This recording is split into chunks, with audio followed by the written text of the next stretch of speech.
Welcome learners to get notebook channel. So इस session में हम डिस्कस करेंगे सिंटैक्स डायरेक्टेड ट्रांसलेशन के बाद कि और भी क्या क्या सारी चीज़ें होती हैं जो कंपाइलर डिज़ाइन में इंपॉर्टेंट होती है।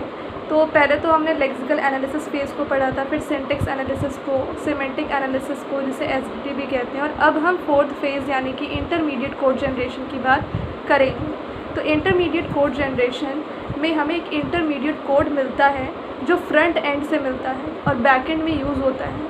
तो जो इंटरमीडिएट कोड होती है वो मशीन इंडिपेंडेंट होती है। इंटरमीडिएट कोड कुछ भी हो सकता है। इसका representation like 3 address code, syntax tree, directed acyclic graph. और जो आपका मशीन इंडिपेंडेंट इंटरमीडिएट कोड है वो लैंग्वेज स्पेसिफिक भी हो सकती है और लैंग्वेज स्पेसिफिक नहीं भी हो सकती है। अगर मैं लैंग्वेज स्पेसिफिक की बात करूँ तो इंटरमीडिएट कोड इज़ जावा का बाइट कोड, बट अगर मैं लैंग्वेज स्पेसिफिक ना बोलूँ तो intermediate code is nothing but the 3 address code, post fix notation and syntax tree.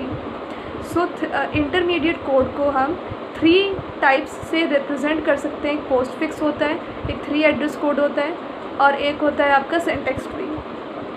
अब 3 एड्रेस कोड की बात करते हैं। 3 एड्रेस कोड एक ऐसा स्टेटमेंट होता है जिसमें कि एटमोस्ट 3 एड्रेसेस होते हैं और इसके भी रिप्रेजेंटेशन होते हैं। पहला आता है क्वाड्रपल, फिर ट्रिपल और इनडायरेक्ट ट्रिपल। ये 3 रिप्रेजेंटेशन 3 एड्रेस कोड के होते हैं। क्वाड्रपल में 4 फील्ड्स होती हैं, एक ऑपरेटर होते हैं, आर्ग्यूमेंट 1, आर्ग्यूमेंट 2 और रिज़ल्ट। और जो आपका क्वाड्रपल रिप्रेजेंटेशन है उसमें टेम्पररी वेरिएबल्स बहुत सारी होती हैं, इसलिए इसका टाइम और स्पेस कॉम्प्लेक्सिटी बहुत ज़्यादा होता है। क्वाड्रपल रिप्रेजेंटेशन का बेनिफिट ये है कि ईज़ी टू राइट है, ईज़ी टू रीअरेंज है। पर हम आगे अगर ट्रिपल रिप्रेजेंटेशन की बात करें, जो 3 एड्रेस कोड का सेकेंड रिप्रेजेंटेशन होता है, वहाँ पे हम 3 फील्ड्स ही यूज़ करते हैं, एक ऑपरेटर, आर्ग्यूमेंट 1 और आर्ग्यूमेंट 2। रिज़ल्ट को यूज़ नहीं करते हैं।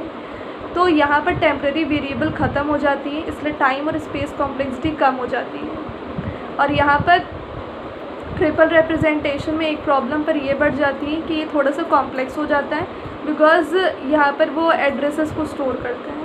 और indirect triple representation just pointer की तरह काम करती है कि एक दूसरा टेबल मेंटेन करती है पॉइंटर के लिए, ठीक है, जिसमें कि सारे एड्रेसेस के लिस्ट को ये स्टोर करती है।